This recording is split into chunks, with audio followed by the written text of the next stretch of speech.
On this episode of Locked On Angels, it's a Fan Mail Friday, and you asked if this is it for the Halos this offseason. How do we feel about that? Is this offseason worse than last year? We've got those questions and so much more. It's time to get locked on with Mike and John, and this is Locked On Angels.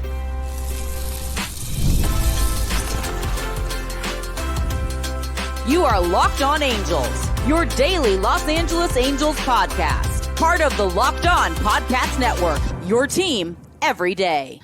Thank you for making Locked On Angels your first listen of the day. You can find us anywhere you get your podcasts, including Apple Podcasts, Spotify, and SiriusXM. Just search Locked On Angels. If you'd like to give back to Mike and I, the Super Halo Bros, there's some things that you can do for us. First of all, leave a rate and review on Apple Podcasts if you listen there. If you're watching on YouTube, hit that thumbs up button. And if you're not subscribed already, whether you're watching or listening, come on over to YouTube and subscribe because we're aiming for 10K by opening day. And if you're over on YouTube, hitting that subscribe button, get in the comment section. It's the best way to get in touch with us and be part of the conversation. Today's episode is brought to you by our friends at Gametime. Download the Gametime app, create an account, and use the promo code LOCKEDONMLB for $20 off your first purchase. Thanks for making Locked On Angels your first listen every single day. My name is John, and my brother Mike and I make up the Super Halo Bros, and we are the hosts of Locked On Angels. Mike is out today doing some work for his, he calls it his real job. He's a pastor, so he's getting ready for Christmas, of course. But Mike and I have been fans of this team for years. It's our third offseason here at Locked On Angels. We're heading into our fourth full season at Locked On Angels as the host, and we're so glad to talk Angels baseball with you. Normally we're here Monday through Friday, every single weekday, but starting Monday, we're going to go down to 3 days a week, something that we do in the offseason each year, just to give Mike and I a little bit of a break, but they do that across the MLB channel, of course, but we will have some in-between content as well, and as most of you know, I am a new dad, so I am so grateful for this break in the content so that, we'll be 3 days a week, but we'll be covering all the latest and greatest when it comes to the Halos. On today's show, it's a Fan Mail Friday. We're answering your questions about what 2025 might look like if they don't do anything else. We're going to talk about some of the free agents who are still left, and then I have a lot of rapid fire questions at the end of the show that you guys sent in as well. So this one comes from, we're going to get started here with James Pack on YouTube. We got to meet James at the Ohapi Bowl. Shout out to James Pack. Now that some of the free agents are off the board, he asks, who do you think the free agents that the Angels should concentrate on getting and are most likely to sign with the Angels? I don't think the Angels are done. I just think they have so many holes to fill that they're not offering enough money to the big free agent guys to sign. I'm sure we'll end up overpaying one guy once the list gets super thin and teams get really desperate. I hope that guy is Ha-Sung Kim. His defense and speed never goes on a slump. And then kind of related to that, we had John Dunn on Instagram responding to our conversation. I did a little rant yesterday on Corbin Burns, and John said, for starters, we're not going to get Burns. It's not going to happen. That being said, who should we look at? And how do we fill second base or third base, which would cost the least while bringing in the most value in trades or free agency? Is there anything else they should be looking to build? So for me, I think the priority list goes infield, starting pitching, and bullpen in that order. The infield, you can't rely on Anthony Rendon. You can't come into the season believing that Rendon is going to have a full, healthy season over at third base and produce when he's actually on the field, because we all saw how much he struggled last season. I just don't think you can count on that anymore. I don't think the Angels should count on that anymore. So that's why the infield is a priority to me. The Angels have a couple of options in terms of the route that they could take. They could look for a third baseman. They could also look for a second baseman and move Rengifo over to third and start over there. So in terms of the infield, they have that option. Now, when it comes to somebody like Kevin Newman, I've said it many times on this show, I want Kevin Newman to not be essential. I want him to be non-essential. Essentially, there you go. The dad jokes are flying. I've been a dad for a week now. But You guys know me. I've been doing them for a long time. When it comes to the infield, they have a couple of routes there, and I would love to see them pick up somebody else. James suggested Ha-Sung Kim, but he is recovering from surgery. He will be a late starter this season. Now, Hae-Sung Kim. Mike's getting me to say Hae-Sung. That's not how you say it. It's Hae-Sung Kim. We had an everydayer in the comments on YouTube say, why do you guys say Ha-Sung Kim so weird? Well, it's because we're talking about a different person, and it's Hae-Sung Kim, who's coming over from the KBO, is somebody that I hope that they consider. Not a power bat, but lots of good contact, lots of great defense. He can play second, third, probably even throw him in at shortstop if you needed to. Seems like that would be a great option for them. It also sounds like Gleyber Torres wants to stay on the East Coast, according to John Heyman. And he's so wrapped up on the East Coast media. I'm sure that he's got a finger on the pulse there. So they could be out on Gleyber Torres. That's somebody that Mike and I were like, if they went like tier 2 in terms of free agents, he would be a good one. Now, the Angels did check in on Alec Boehm, Alex Bregman, and Eugenio Suarez, and that's all we know. They checked in, and there's nothing wrong with that. They didn't get anything done, but to know that they're willing to go there is interesting to me. Lower than that on the pecking order in terms of free agents that are still out there, there's Jorge Polanco, who we talked about yesterday. Jose Iglesias, former Halo from 2021, had a renaissance in New York with the Mets. Brendan Rodgers, who I really like, got non-tendered by the Colorado Rockies. He's still out there. Somebody that I think they should definitely go and get. Elite defense up the middle. And when Zach Neto is healthy, I'd love to see the two of them together. I still think Yoan Moncada is worth considering for third base. I think that he would be a huge help as well. For pitching, the Angels, they have to make a play for Roki Sasaki. And I know that why would he want to come here? Why would he want to follow Ohtani? All that stuff. He could be the guy that changes this franchise and do it with guys that are the same age as him in terms of bringing this franchise up and turning it around, and they all kind of grow together. It could be a what they call a soft landing for somebody coming over from an international market. That would be great to see. Jack Flaherty is still out there. Lance Lynn would be interesting. He lost some weight. He looks really good, looks to be in shape. I know you didn't have a great season with the Cardinals, but if you're just trying to supplement this rotation and get somebody you can rely on, he might be an option. Some of the other guys that we've talked about on the show, Jacob Eunice is still out there. Colin Ray is still out there. Spencer Turnbull is who I would love for them to sign. And he's got great numbers when he's healthy. And he came back, pitched really well for the Phillies. He was kind of a swing man, did some bullpen innings, did some starting. And so I think Turnbull is a great option. And even if he does get hurt, the Angels are in a place now where they got too many pitchers, right? And the reason we're talking about adding to the starting pitching is mostly because we feel like you could let some of these guys figure some things out, like, Chase Silseth. What's his status? Is he healthy again? He's going to be ready for spring training, but what's he look like? Does he need to be in the minor leagues still? Will Reed Detmers need more time in the minor leagues? So there's a lot of questions for the young guys, but if we are deciding, hey, we need to add somebody else, I think those are some good names for starting pitching. We've got Carl Kirby on Twitter, and everydayer all the way back to our original Super Halo Bros podcast before we came on Locked On Angels. Shout out, Carl. He said on Twitter, Fried and Eovaldi are signed. Once again, the Angels are not getting the pieces they need to improve this club. If they only do what they already did, it will be a failed offseason, don't you think? I love that. To Carl's point, I wouldn't consider this a failed offseason. Adding Kikuchi is not a fail. Adding major league depth at pitching and the infield isn't a failure. Adding a better and more experienced backup catcher than Matt Thaiss isn't a failure. Trading Griffin Canning, who is still out there, by the way, nobody signed him, for Jorge Soler is not a failure. Will they turn things around from last year?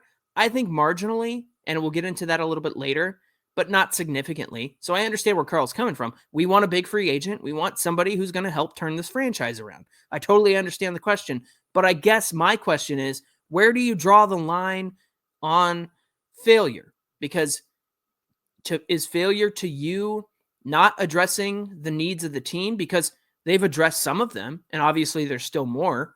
But to take it further, how far do they need to go to address those needs? Because they added Yusei Kikuchi. Great arm. He's going to be great for us in the rotation. But is that not far enough in terms of this is a failure if we don't get Corbin Burns or somebody along those lines? Is it not improving in areas that were bad last year? Because they've also done that. A better rotation with Kikuchi. I think Hendricks is going to have a better season because he was still hurt last year and finished really strong. They have a better OPS plus with Darno over Matt Thaiss. So Darno's bat is already significantly better than Matt Thaiss. They were 28th in slugging percentage last year.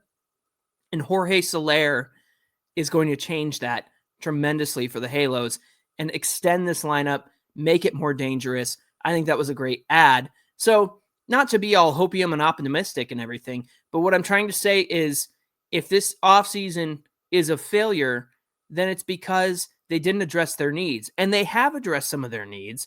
They haven't addressed all the needs. And I think that's the conundrum Perry Manassian faces given the budget restraints of Artie Moreno. And so we kind of have what we have right now because this team, I think on paper, is already better than last year. However, I wouldn't consider it a failure. I would consider last year a failure. And that actually goes into our next question. Beef Noodle Soup, love it, on YouTube said, how is this not looking like a repeat of last offseason so far? Seems like fans who genuinely want to win just aren't on the same page as the front office. Well, I think that that's true, Beef Noodle Soup. And actually, Beef Noodle Soup came with receipts. And here's what I mean. He linked a short on YouTube in his comment from last offseason. And it was me talking on this show saying that if the Angels were done acquiring starting pitching, they would have gotten their Seth Lugos, their Michael Wakas, their Tyler Anderson types. And my contention a year ago was that they were in on the big arms, but they never ended up landing anyone. It's probably the worst take I've ever had on this show. But we do talk 5 days a week, and we don't always get everything right, but I think we have some pretty good takes on this show. In fact, I think I wanted Travis d'Arnaud on my GM episode, and here we go. We got him for the season.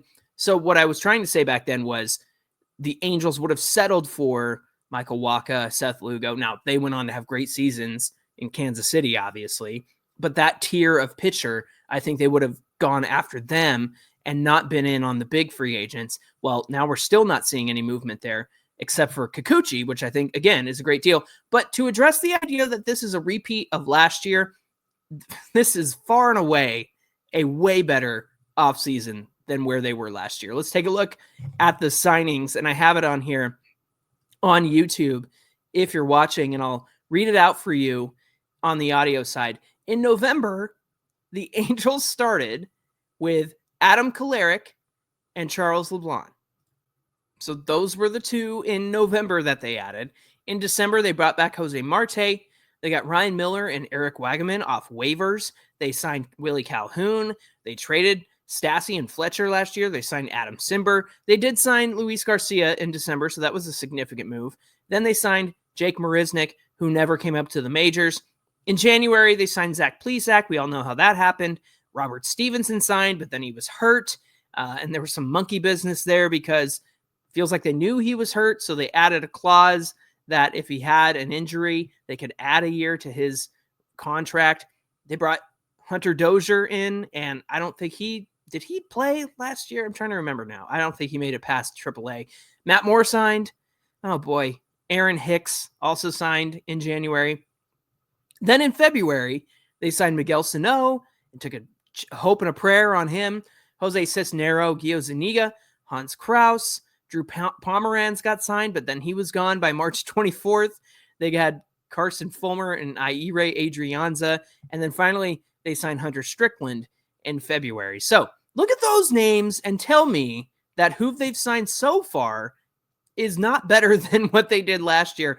I significantly disagree that this offseason is a repeat because of who they already added this year. I know it's December 13th. I know we're not done yet.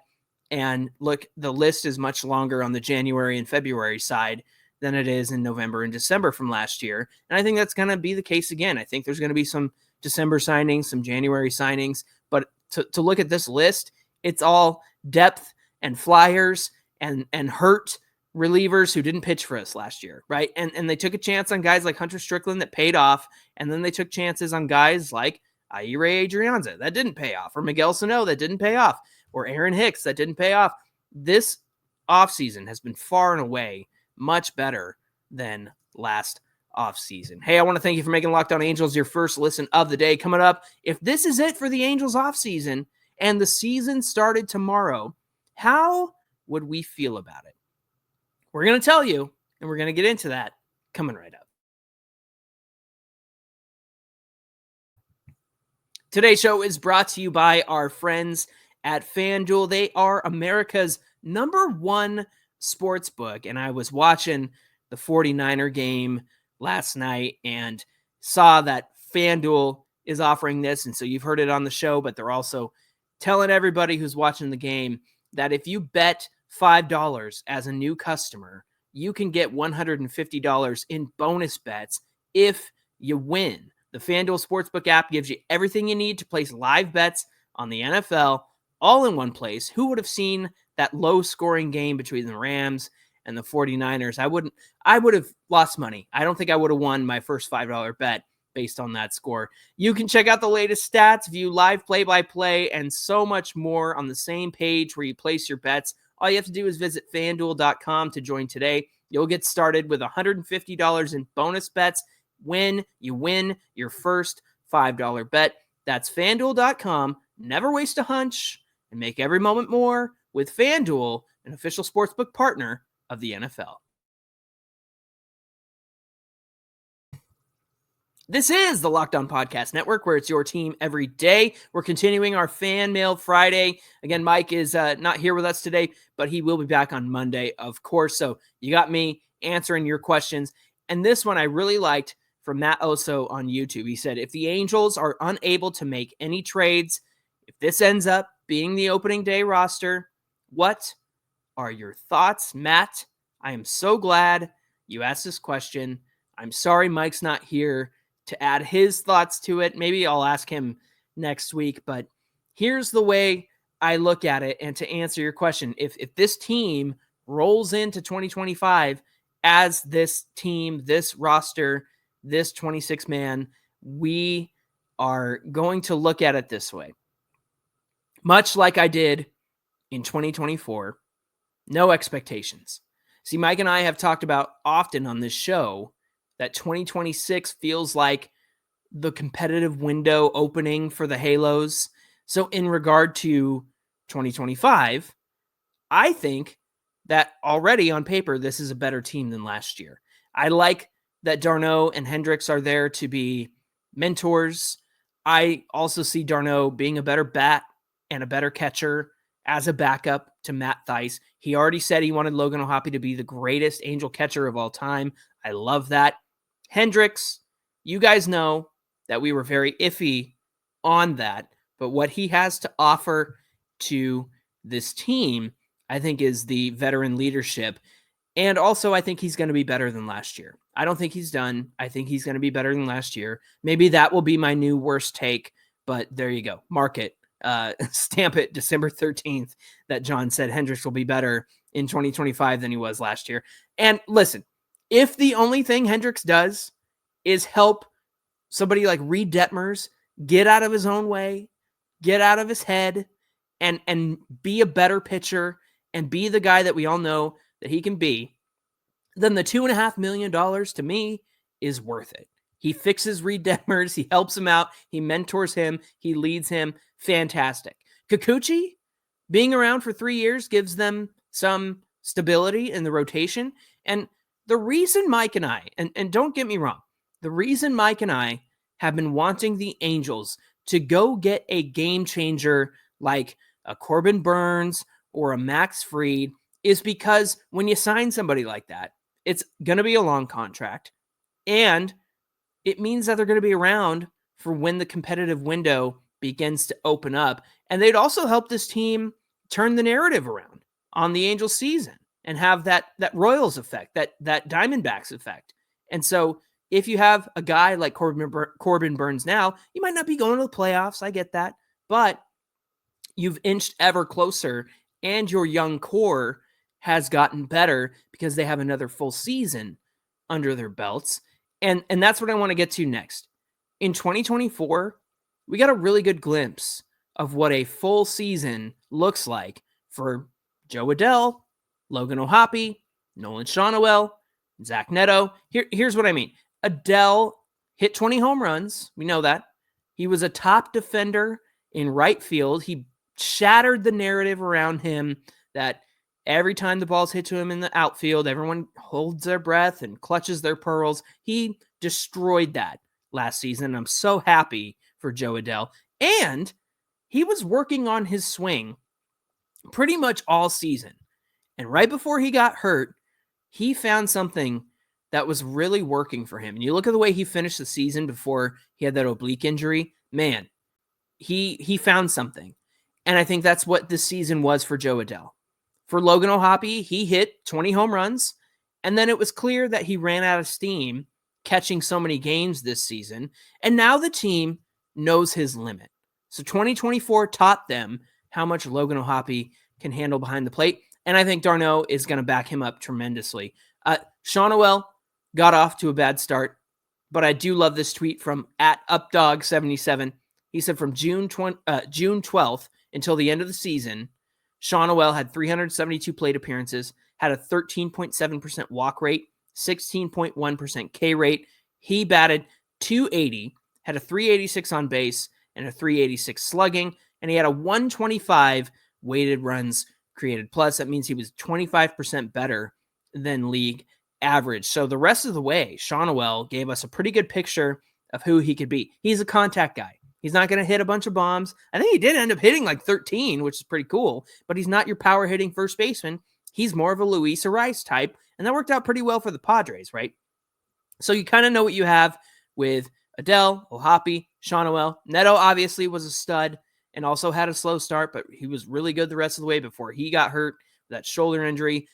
Clearly, he's going to be back a little bit late this season. He's not going to be there to start the season. So what I mean to say, Matt, is when I look at 2024, I really like that we got a baseline for what the young guys look like when they get playing time, when they have a full season, and when they have the opportunity to go out and play the field. We got a baseline. We've got a pulse, right? And now, 2025, I am interested to see what kind of influence d'Arnaud or Hendricks might have or Kikuchi might have, right? I want to see that the Angels sign these guys to help the young core along. And to be honest, I hope Hendricks does get better. I really do. I know he spent time recovering from surgery. I know he finished the year strong. I'll look forward to what a second season from these young guys looks like. And again, no expectations with a caveat. We have a baseline now. If these guys take a step back, if they don't swat 20 home runs each like they did, except for Schanuel, then I think then that's an issue. But I would love to see them at least replicate what they were able to do in this really horrible season. We got a voicemail. We haven't had one in a while, and I'm really looking forward to listening to this. Let's go. Hi, guys. This is Brandon from Virginia. First off, I want to congratulate John and his wife on having a baby boy. Just many thoughts and prayers, and healthy baby, healthy life for the baby. I have no doubt in my mind that he'll either be the starting center fielder for the Angels or the lead guitarist in the band. But yes, congratulations to you guys both. That's a question. I've seen a couple posts on social media about Nolan Arenado, and he would allow the trade to go to the usual teams, like the Padres and the Dodgers, but I also saw the Angels were up there as well. I was wondering if you guys think that if this could also be like a situation with the Royals pitcher that they got that signed with him when he played against the Royals before he signed with them. You think that Arenado was seeing the Angels playing and saying, these guys aren't that bad. They're close to something great here. And I was wondering what you guys think about that. All right, guys. Bye, guys. Brandon in Virginia, thank you so much for the voicemail, my friend. Thank you for the well wishes for me and my wife and our baby boy. Hopefully he'll be a lefty like me, and then he can be a left-handed starting pitcher and just like take care of us, take care of mom and dad for the rest of his life. That's what I'm hoping for. But starting center fielder or lead guitarist in a band, I'll take that too. Now, to your question about Nolan Arenado, being willing to come to the Angels, obviously it has to do with location. He's from the area. And also you have to consider somebody like, the Dodgers, who are obviously on the precipice of winning all the time. Nolan Arenado doesn't really have a spot. I mean, it looks like Max Muncy would stay over at third base. That's something to take into consideration. And do these teams want Arenado, his contract, and the fact that he's declining a bit? Look, I think that makes him a perfect fit for the Angels, considering he's going to be cheaper than Rendon's contract. And not that I'm saying you remove one and add Arenado, but what I am saying is you're going to get production out of Arenado. Now, to answer your question about the Royals and what Seth Lugo saw as a Padre made him want to join the Royals, I don't know necessarily what the pulse is or what the temperature is for the Angels among the players. But what I do know is Perry Minasian has said, like, people recognize what's going on. They see we're turning things around. They see our young core. They see the additions we're making via trade and who we're adding through the draft. And of course, they got that second pick, which is going to be great for them. So all of that to say, I think it's really cool that players might recognize that, hey, the Halos might be something I'd want to be a part of. Now, when it comes to Arenado, he really wants to win, right? And this is going to be 3 more years on this contract, taken through age 37. He might be done after this contract. We don't know. He could probably continue to play. He's got great defense, but to be on a contender, I think, is his main priority because it's kind of his last chance to win. And I hope that he gets that, but I wouldn't hate seeing him with the Angels if the cost was right. That's the thing. We can't be giving up prospects. We can't be ruining our future to take on Arenado. It's got to be a major leaguer for Arenado. I think that's where I land on this. And I think Arenado, it might be appealing to come home and try to help turn the narrative around on these Angels, but only he can answer that question. Only he, the Cardinals, and the Angels can make that happen. Hey, today's show is brought to you by our friends at Gametime, authorized ticket marketplace for Major League Baseball, which makes ticket getting faster and easier. Gametime's obsessed with finding you ways to save money on tickets. With Gametime, you get last-minute deals on tickets and save up to 60% off sports, comedy, concert, theater, so much more. Even they have the exclusive in-app flash deals. Have you guys used that? Like, it's crazy. You can just go on there and it's like, we got a deal going. So yeah, check out the app each day because there's something that you can save money on, guaranteed. You can get those deals on select seats ahead of the game or the event. You can save even more with zone deals where you just choose a section and they pick your seats, and they have the lowest price guarantee. Gametime will credit you 110% of the difference. Plus, with every purchase, you receive Gametime ticket coverage, the most flexible customer service policy in the ticketing industry. Download the Gametime app today. Use our promo code LOCKEDONMLB for $20 off your first purchase. Again, $20 off your first purchase when you use our promo code LOCKEDONMLB. What time is it? It's game time. All right, I've got some rapid fire questions here. And Jack of All Trades 19 on Instagram said, I think if we plan to compete, then we keep Ward and we get what we can for Mickey Moniak. I think you're right, Jack. If the Angels want to quote unquote compete this year, I think Taylor Ward stays because he does have 2 years of control. You don't have to, as much as we've talked about trading him, you don't have to trade him right now. I think his value has never been higher. Teams are asking for him. They want him on their team. So I think the Angels should make a move there. However, in terms of competition and trying to be something in the AL West, which you look around and really the Rangers, they're kind of the only ones doing anything other than the Angels.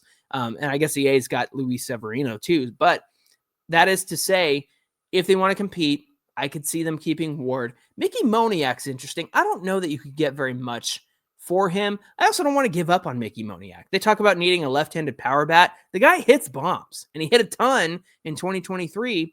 Then they got in his head this year, tried to make him change his swing, tried to make him more Adele-like in terms of making contact, and it just wasn't working. So I think if they leave Mickey alone, he could be something really special. Joshua Aaron 19 on Instagram said, what prospects would you be willing to give up in a trade for a high-level player? None.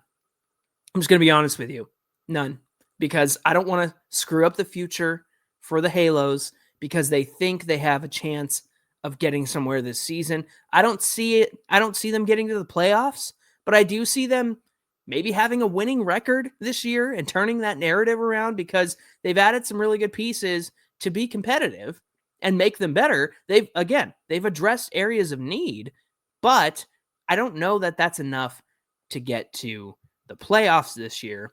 And to add a high-level player, I'm just not willing to sacrifice any of what they've just restocked over the last couple of seasons in terms of drafts and trades and things like that.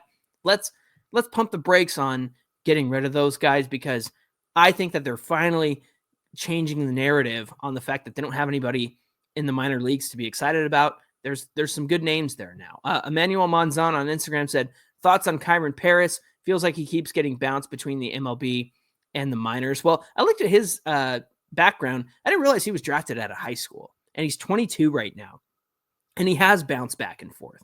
So I think that if they need somebody to fill in, I think he's the guy. He just hasn't had great minor league stats all throughout his career. Looked really good in rookie ball, and that's about it. Kevin 1055 said, over-under on Trout and Rendon combining for 7.5 WAR next season. I'm going to take the over because even in the terrible year that Rendon had, he had 0.6 WAR, and Trout only had, 20-something games this season. He had 1.2 WAR. You give Trout 100 games, and I think that they easily combine get over 7.5. Matt J. Clarkson on Instagram said, do you think this season is the year that we see extensions for Neto and Ohapi? Well, this is their last season before arbitration, and for each of them. I could see them waiting to watch how this year goes and maybe even go into arbitration that first year. I don't think we'll see extensions for them until Rendon is off the books. And again, there's multiple years of arbitration. So maybe they arbitrate in year one and then they buy out the rest of that for their contract. Sergio on Instagram said, can Anaheim be a potential spot for Max Scherzer? Now that's an interesting idea. He really isn't getting a lot of attention elsewhere. So there could be something there. Could really enhance this rotation, but it would have to come at a very cheap cost. Thanks for making Locked On Angels your first listen of the day. For your second listen, head on over to Locked On MLB. Sully, our pal, our baseball buddy, brings you humor and baseball each and every day, keeping you updated on every rumor, every story throughout the offseason. Find Locked On MLB on YouTube or wherever you listen to podcasts.